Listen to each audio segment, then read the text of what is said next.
16 जान लो कि जिसके लिए गर्भाधान से लेकर अंत्येष्टि तक के अनुष्ठान निर्धारित हैं, जबकि पवित्र मंत्रों का पाठ किया जा रहा है, वही इन विद्याओं का अध्ययन करने का अधिकारी है, अन्य कोई भी मनुष्य नहीं। 17 देवताओं द्वारा निर्मित वह भूमि जो सरस्वती और दृषद्वती नामक दो दिव्य नदियों के बीच स्थित है, उसे ऋषिगण ब्रह्मावर्त कहते हैं। 18 उस देश की 4 प्रमुख जातियों, वर्णों और मिश्रित जातियों में अनादिकाल से नियमित रूप से चली आ रही प्रथा को पुण्य पुरुषों का आचरण कहा जाता है। 19 कुरुवंश का मैदान, मत्स्य, पंकल और सूरसेनक का देश, ये ब्रह्मावर्त के ठीक बाद ब्रह्मर्षियों का देश है।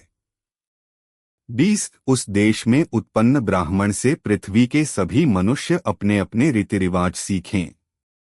21 वह देश जो प्रयाग के पूर्व में हिमवत और विंध्य पर्वतों के बीच और विनाशन वह स्थान जहाँ सरस्वती नदी लुप्त हो जाती है के पश्चिम में स्थित है, मध्य देश मध्य क्षेत्र कहलाता है। 22 परंतु उन दो पर्वतों के बीच का भाग जो पूर्व और पश्चिम समुद्र तक फैला हुआ है, उसे बुद्धिमान लोग आर्यावर्त आर्यों का देश कहते हैं। 23 जिस देश में काला मृग स्वभावतः विचरता है, उसे यज्ञ के योग्य जानना चाहिए, उससे भिन्न वह देश म्लेच्छों का देश है। 24 द्विज पुरुष उन उपर्युक्त देशों में निवास करना चाहें, किंतु जीविका के लिए व्याकुल शूद्र कहीं भी निवास कर सकता है। 25 इस प्रकार पवित्र धर्म की उत्पत्ति और इस जगत की उत्पत्ति का वर्णन संक्षेप में किया गया है। अब तुम वर्णों के कर्तव्यों को सीखो। 26 वेद द्वारा निर्धारित पवित्र संस्कारों के साथ द्विज पुरुषों के लिए गर्भाधान समारोह और अन्य संस्कार किए जाने चाहिए जो शरीर को पवित्र करते हैं और इस जीवन में और मृत्यु के बाद पाप से शुद्ध करते हैं।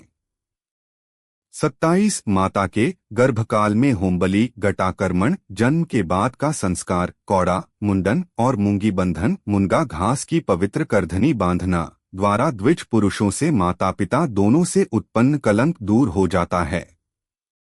वेदों के अध्ययन से, व्रतों से, हवन से, पवित्र ग्रंथों के पाठ से, त्रिविध पवित्र विद्याओं के अर्जन से, देवताओं, ऋषियों और पितरों को अर्पण से, पुत्रोत्पत्ति से, महान यज्ञों से तथा श्रौत संस्कारों से यह शरीर ब्रह्मा से मिलन के योग्य बनता है।